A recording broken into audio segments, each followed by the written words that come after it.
Hey you, I'm Sarah Turner. I'm a freelance copywriter and copywriting mentor, and I want to help you earn high ticket clients with an awesome copywriting website. So having a copywriting website is a super important part of being a freelancer because it's where you host your portfolio and your case studies if you decide to have them and your social proof, and it's how you communicate quickly and effectively who you are, who you work for, and why people should work with you. So it's a really, really wonderful tool, and it's also a great tool, especially for newbies, because unlike LinkedIn or something like that, where maybe you're making a career transition, with your website, you can kind of just really curate it to specifically address your potential ideal customer. So with that in mind, let's dig into how you can write a really effective website.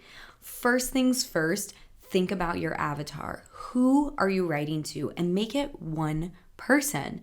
Don't skip your own copywriting, techniques and tricks and the things that you work when you're writing your own copywriting website. So really imagine that individual person. And I want to reassure you that just because you're speaking to one person on your website doesn't mean you're going to alienate people outside of who you're talking to. On my website, I'm specifically addressing an individual doctor, and I still get, health and wellness related brands and businesses reaching out to me on a weekly basis. You will not alienate people. But when you are really talking to that one person, the person who you really want to work with, it's going to be that much more effective because they're going to think, wow, this person really gets me. The second thing to remember when you're writing your copywriting website is to remember that it's not about you. Do not create a resume because that is not helpful and that is not going to convince the people who will potentially looking into you that you are the copywriter for them. You've got to make your website about them and how you're going to help them, how valuable your work is, and how it is an absolute no-brainer to work with you. Okay, so I had to cover those two, but the next part is to what to actually include on your copywriter website. So first things first, have a clear title. When somebody comes to your website, they should know exactly who you are and who you serve.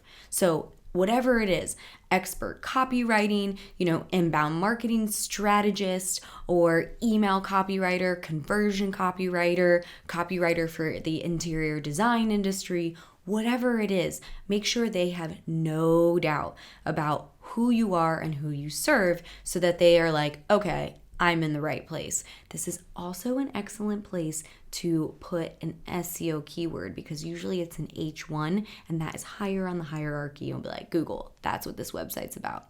Just another tidbit. Okay. So the next thing is an introduction or the first part of your actual meaty copy on your website that focuses on the benefits of working with you and also is still about the people that are reading it. So again, not about you, not about your expertise, not about your background, what it is you do and how you serve them and how it's going to bring whatever goals they're trying to achieve to life in their business, right? Next, you got your results. So this could be a portfolio, this could be actual results and conversion numbers from your copy.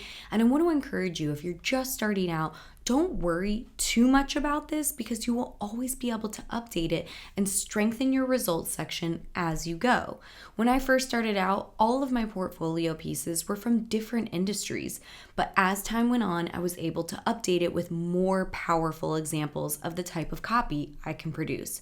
So just keep in mind that this section is a work in progress and will improve alongside you as you improve. The next one is social proof. Get those testimonials up there. And these can be from previous clients, but this can also be from people who are talking about working with you.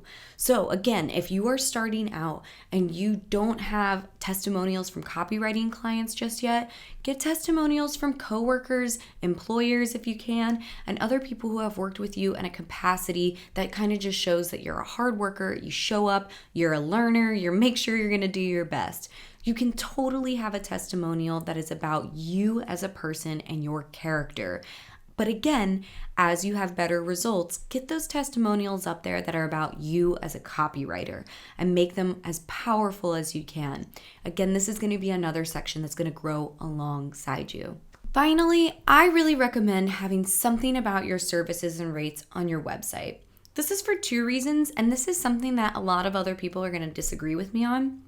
One, I like to have some sort of rate on my website because it gets rid of people who can't afford me. So immediately it's qualifying my leads that are coming in through my website, because if they look at my prices and they think she's too expensive, good, we're not a good fit. Bye. The second one is because copywriters have a little bit of a reputation for trying to charge what they think they can get with a client, and I am not about that. So I like to have something that's on my website so that people can see what they're getting, because for me as a copywriter, it is not just about charging as much as I can possibly charge with a client. It is really about making sure that we both feel great about the value I'm bringing and what they're paying to get it.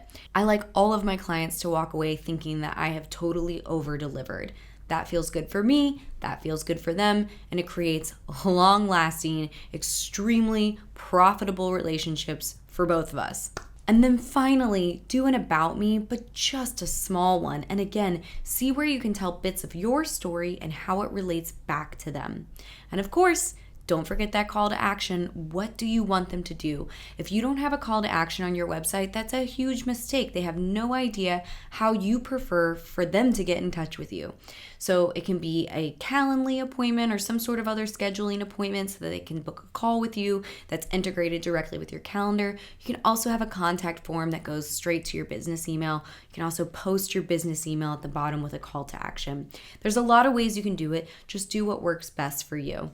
So that was only number 3. Number 4 is to make sure you're using long tail SEO keywords so that you can try and capture some of that organic traffic. Trust me, it's worth it in the long run to do a little bit of this. Make sure you're answering some of the questions that people are typing into Google related to your service. And if you are doing anything that's location-based, be sure to include your location so that you show up when people are looking in your area. And then finally, I just had to include this because I sometimes see people overcomplicate their website.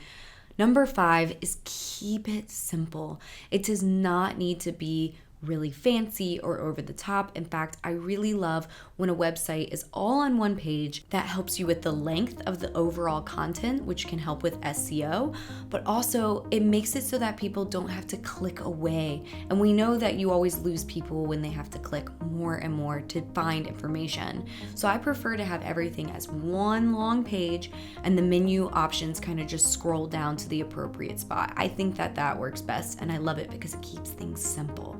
So try not to overcomplicate your website. Try to make it really clear, concise, long enough, not too short, not too long, but most importantly, focusing on your ideal client. So I hope that helps. Go ahead and hit that thumbs up button. I really appreciate it. And leave your website in the comments. I'd love to see it. And of course, don't forget to hit the subscribe button. Thanks, guys.